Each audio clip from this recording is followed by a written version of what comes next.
Good afternoon, everyone. Thank you all for being here today. For those of you who do not know me, my name is Bolivar Gomez, and I'm a project manager with the City of Port St. Lucie, specifically in the Neighborhood Services Department. And today, we are actually here, and I'm actually very happy to be here with you all to really give you an overview on a new and exciting program made possible by the City of Port St. Lucie. And that program is actually called the Commercial Facade Improvement Program, which will soon be going live and is really a first of its kind for the City of Port St. Lucie. So to start from the beginning, I want to really first highlight some of the recent milestones that have allowed us to get to this point. And then following that, we will then get into program details as well as key dates. So to begin with, this past year, your City Council approved what is known as the Community Development Block Grant, CDBG, action plan for fiscal year 24 and 25. And so really, I'm sure you're asking yourselves, what exactly is CDBG? So in a nutshell, CDBG can best be described as a federal program that funds community development projects as well as programs. And the goal of CDBG is to help improve the physical, economic, and social condition of communities. Also, according to HUD, which stands for the Department of Housing and Urban Development, they are actually the organization that provides the CDBG funding to local municipalities. Eligible projects and programs must benefit low and moderate income persons and/or address urgent needs of slum and blight. And so as part of the CDBG action plan that was formally adopted, a total of $100,000 of CDBG dollars were set aside to launch the Commercial Facade Improvement Program. And regarding this particular program, really the purpose of it is to provide financial assistance to improve the appearance of storefronts, enhancing the overall visual appeal of commercial buildings. And on the upcoming slide, I will get into the individuals who qualify and the amount of funding that is available per application. Okay, so who is eligible for the Commercial Facade Improvement Grant? So the individuals that can obtain the grant funding include the following: the property owner. Number two is business owners. However, in order for a local business owner to apply and receive funding, that business must be in operation within the city for at least 1 year. And also permission from the property owner is required, stating that the business is permitted to perform the improvements that were included in the grant application. And finally, tenants are also eligible. So an example of a tenant that is not necessarily a business owner, but would qualify include a nonprofit or perhaps an institutional entity within a commercial building that is using the building as a means of operation. In this particular example, they too would actually need to receive written permission from the property owner as well. Also, as a minor note, since this question did come up previously, mobile food dispensing vehicles and also temporary commercial kitchens do not qualify for this grant. And as you will see here shortly, this grant is aimed at certain locations within the city that are designated as Community Development Block Grant Census Tracts. Okay, so that brings us to this slide here, which is the target area requirements. So as I mentioned earlier, this grant program is made entirely possible due to the CDBG funding that is provided by HUD.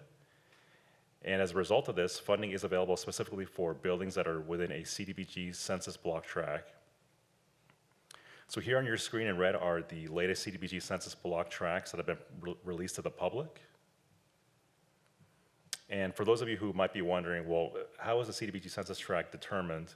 So a census tract is determined by identifying a census area where at least 51% of the residents are considered low and moderate income based on data provided from the American Community Survey. Okay, so moving on to building type requirements. This is relatively straightforward, but even though the program name refers to commercial building facade, mixed-use buildings, as well as industrial and warehouse buildings, are also eligible for facade improvements. However, please be aware that the improvements for all buildings must be limited to the street-facing portion of the building. Okay, so regarding available grant funding, so how much can individuals receive? The Commercial Facade Improvement Program offers financial assistance in the form of a reimbursable 50% matching grant up to $10,000. So for instance, we actually have two different examples. So let's say you submit an application with a total project budget of $20,000 for a new front door and awning, and you request $10,000 and also plan to contribute $10,000. During the final cost of the project, it comes in at $19,500. So the business owner would then submit proof of completion of the project and would then be reimbursed a total of $9,750.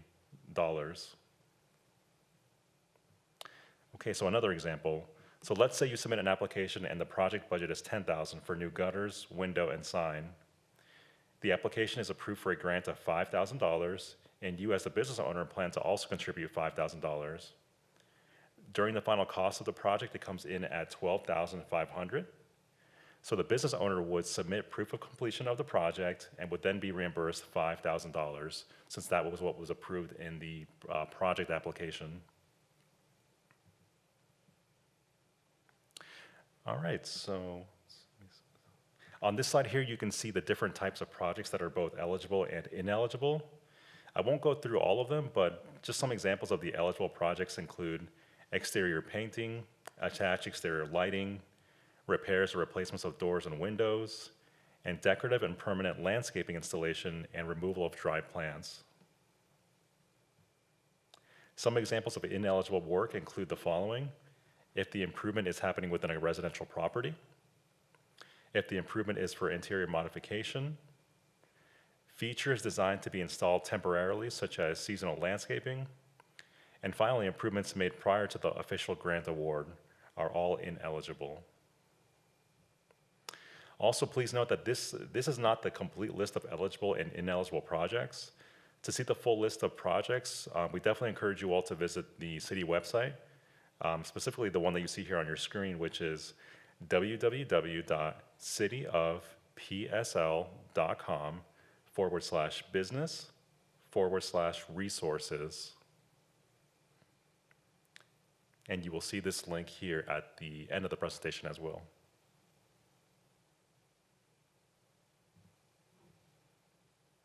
All right, so regarding the application period and grant timeline, the application submission period begins on March 4th at 9 a.m., which is actually a week from today, and will close at 5 p.m. on March 25th, 2025. So grant applications will then be reviewed and then scored in April by an applications review committee that we have put together. Award and denial letters will then be sent to all applicants by May of 2025, informing them if they've obtained the grant or not.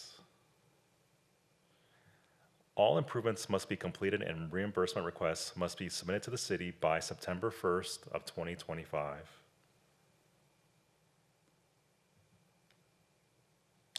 All right, so regarding the application submission process, so as I mentioned earlier, the application period will be open for 3 weeks. So that should give everyone really enough time to gather the required materials and also potentially get estimates on how much your improvement would cost, which is what you will need to submit a project budget. So here on your screen is the portal in which you will submit your application and required materials. If you go to the website I mentioned earlier, cityofpsl.com/business/resources, you will find the Zoom grant link there. And Zoom Grants is the application system we commonly use for some of our other community program grant opportunities that we make available to the public.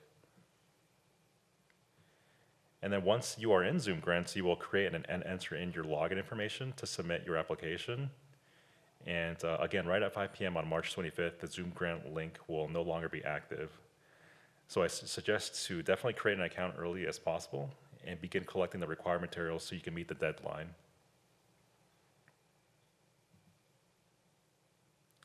Okay, so as far as how each application will be evaluated, on the slide here is the evaluation criteria that was developed for a selection of winners. So the area applications will be judged on include the clear project plan, feasibility and compliance, as well as project's overall neighborhood and public space impacts, community improvement and benefit. Also, design and creativity is another category that we also selected. CDBG census tract, if you are in one of the CDBG census areas, you automatically receive 10 points. And also, if the property is within what is known as a community redevelopment area, that application will obtain an additional 5 points. Also, if a property is located near or along the US 1 corridor, then that application will be awarded 10 points as well. And finally, if an owner or business owner submits an application to install what's known as an outdoor living wall, then that application will automatically obtain 10 additional points onto their score. And for those of you who are not sure what exactly is a living wall, they are essentially vertical gardens along the wall of buildings. So I definitely encourage everyone to look these up on your spare time. There are some really extraordinary examples that can be found locally as well as Florida and throughout the country. And we would love to just get some of these outdoor living wall applications in for this submission process.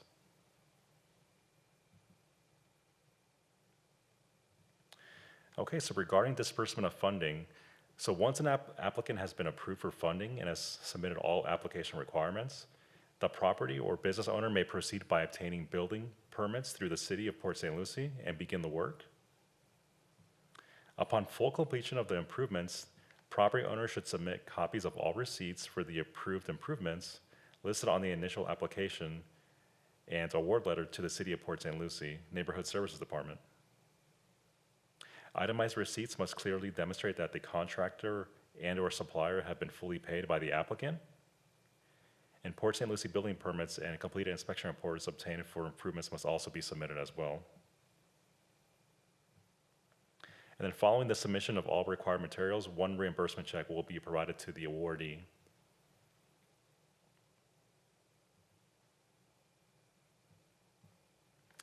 All right, and finally, this here just provides you with a checklist regarding what the city will need to provide a reimbursement check.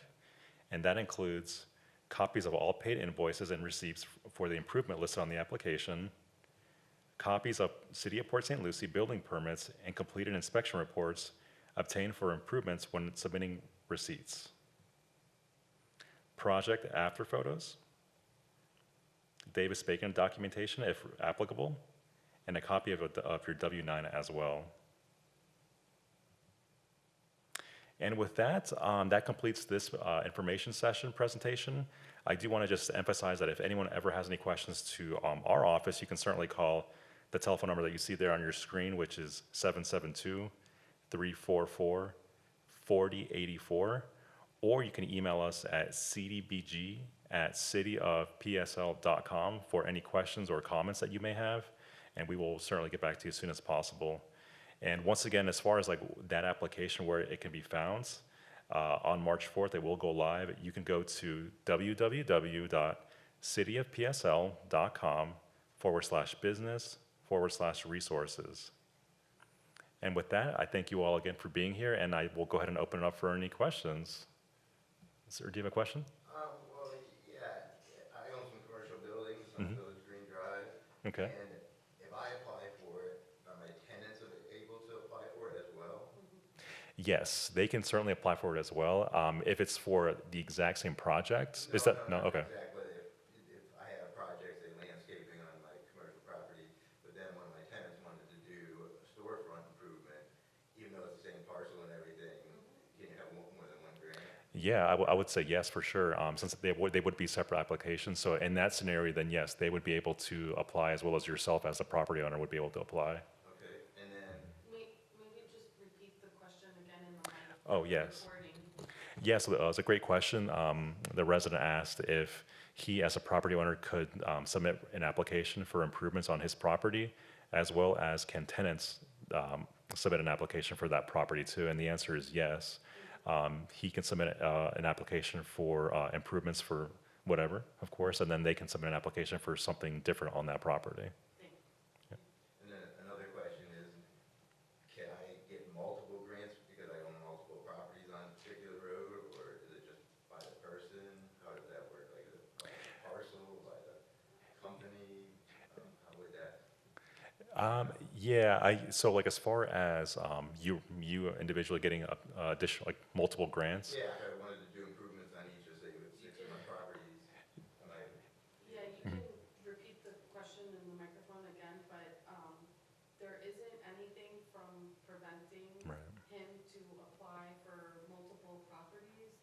most likely only one or the top scoring one will be approved, but it's going to be something that is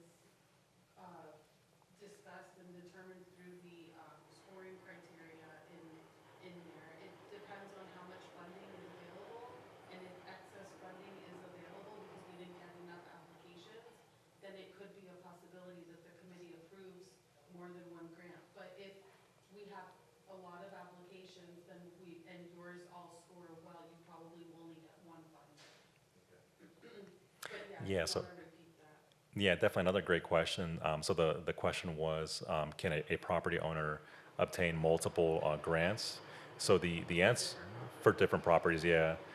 So the answer is there's nothing in the program guide that prohibits that. So you could certainly apply in that scenario for multiple grants.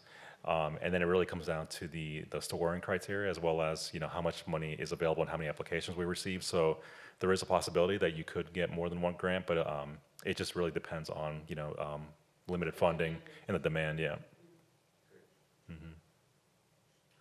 And just one more thing to point out, as far as like applying, you can create your Zoom grant username and password before the 4th, but the application link when you log into Zoom grants won't actually be available until March 4th at 9 a.m. If you wanna Yes. clarify that. Yeah, good point. So as far as like the Zoom grant, like login and username information, individuals that are listening can go into the city webpage and access Zoom grants. So you from now until whenever you can create a username account as well as a password. However, the application itself cannot be submitted at this point in time until the application period starts. But you could certainly go in there and create a Zoom grant account as early as today. And the interactive map for the CDBG census tracts too, in case anybody has Oh, yeah, questions on yep. that. That's good too. We do have the CDBG map, which I can go ahead and pull up just so It's on the website. individuals can see it. Yeah. It's on the website. So I'll go ahead and do that at the end. I think I did see one more question here. Yeah. When you mentioned earlier about not starting the project before you apply, can you clarify, for example, if someone is doing a site plan amendment or doing more like pre-development versus actually going in for the permit, Yeah. is that still eligible, or is it that they can't start at all? So the question is, when can you start a project? Really, I guess in short, the answer is until we're going to be sending out congratulation letters to those individuals that receive it, and then as well as those individuals that don't receive it. The way we have written it carefully is that no reimbursement check will be provided until the city has officially written you that you can start the project and you've been awarded. So for anyone that's listening, I would definitely encourage you not to start anything until the city provides you with confirmation in writing that you've obtained the grant. Well, so during the application period, the business owner or property owner will be able to do planning efforts.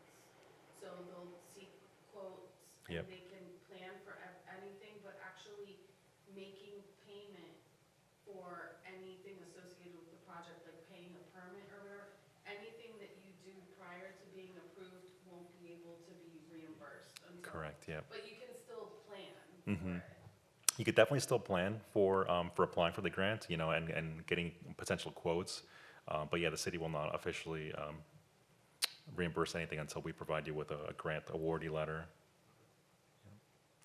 So I think with that, yes, I want to actually show the webpage if I have a moment here, because I think it is important to show you all how to get to the application as well as the CDBG map. So I'm going to go ahead and just start from the beginning. If you type in www.cityofpsl.com/business and then /resources with an S, that brings you to what this page looks like down here. So if you scroll down to resources, you'll actually see on the right-hand side, this gentleman right here, Commercial Facade Improvement Grant. You can click on the picture. And then if you scroll down, it'll give you all the information that was provided here this afternoon. And then under Program Overview, the very first dropdown, if you click on the plus sign, you can see that there is a link for targeted areas. So under this program overview dropdown, you can click on this link here, specific CDBG census tracts within the city of Port St. Lucie. You click on that, and that'll bring you to our interactive map that shows you all GIS layers of CDBG census tracts in red. So you can click here, or you can certainly type in your address on the right-hand side to see if your commercial property qualifies or is within a CDBG area. And that's it. Again, as I mentioned, certainly give me a call at any point in time, or our office with Neighborhood Services Department. We'd be happy to assist you. But I'll go ahead and put this up one last time for contact information, and including the webpage as well as our phone number and email address.